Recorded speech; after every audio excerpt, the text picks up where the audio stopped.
Today I'm going to take you diving on the Greg Norman wreck.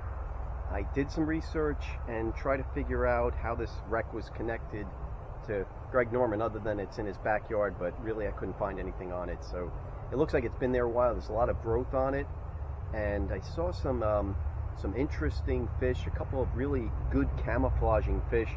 One of them's called a scorpion fish, which I'll mention as we come up on it, where it is, and see if you can see it, because it's nearly impossible. They blend in. They're little ambush predators that wait for something to come to them close in range, and then they just pretty much inhale it. The other fish that camouflaged really well is a flounder that I saw, and it was in the sand, and I was filming it. My dive buddy that day came up, and she was showing me a golf ball, and I was so focused on this flounder that I didn't even think that that golf ball could have been hit by Greg Norman and landed out there, which was pretty cool. I should have gotten a shot of that, but I didn't. So 30 years diving, first time I'd ever seen a flounder, so it's probably just a fluke.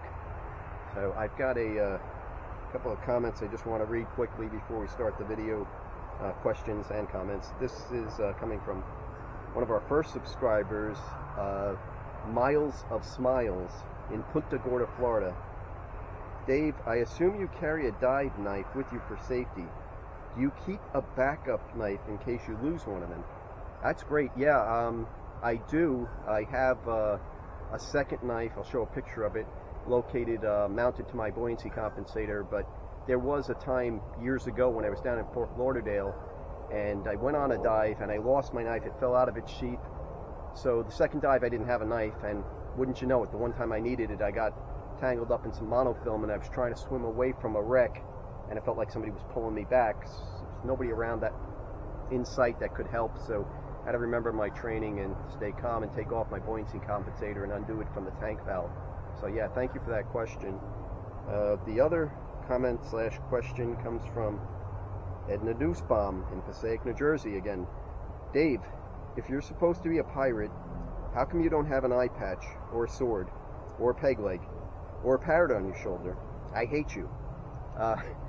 I'm not supposed to be a pirate, Mrs. Nussbaum. Just wear this because the sun is really strong when I dive and in the tropics. But I really appreciate your comment and that you're watching. I really hope you enjoy this dive. Some cool stuff to see. It's about 25 feet. The visibility is so-so, but I think you'll like it. So sit back, relax, and enjoy.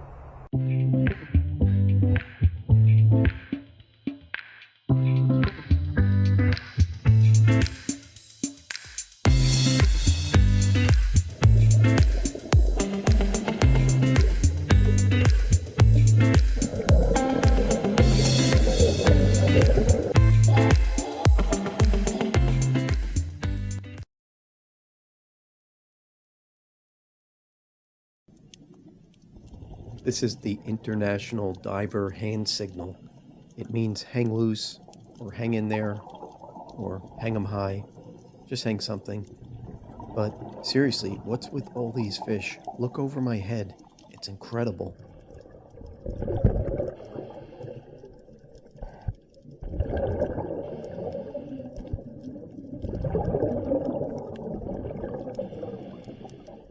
The diver in front of me is trying to clear the top of the wreck, but it's not easy. I follow after. There was a lot of strong current and surge. It was kind of like diving in a giant washer machine when somebody set the knob to psychopath.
This is a view inside of the shipwreck. Fish, fish, fish, fish, everywhere fish, fish. Here's a couple of Atlantic spadefish, just trying to live out their lives in peace.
In the center of this video, you see one unique little fish being swept around by the current.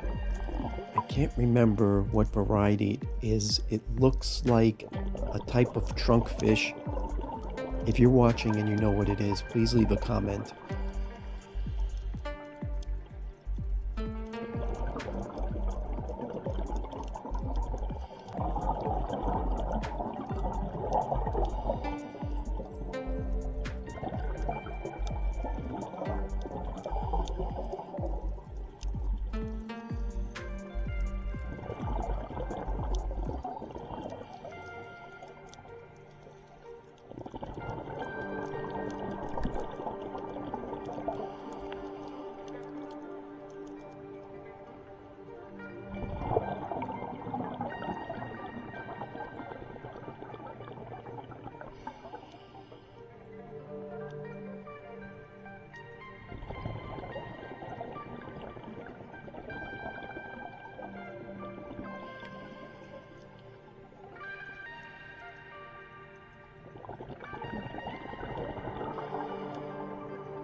These larger fish are a sought-after game fish called snook.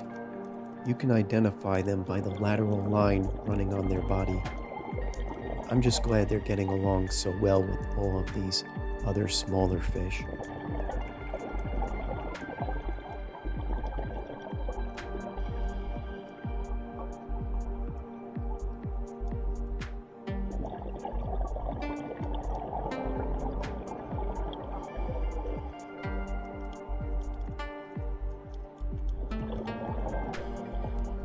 This coconut is providing a nice shelter for some form of marine life, perhaps SpongeBob or one of his friends.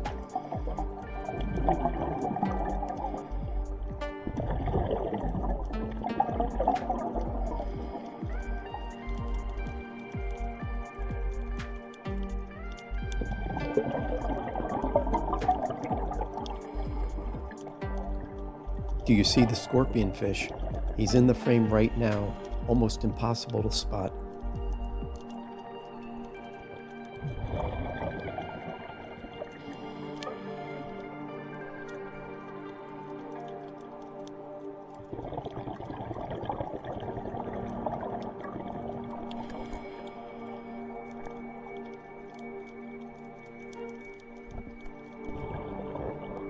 Can you spot the flounder lying on the sand?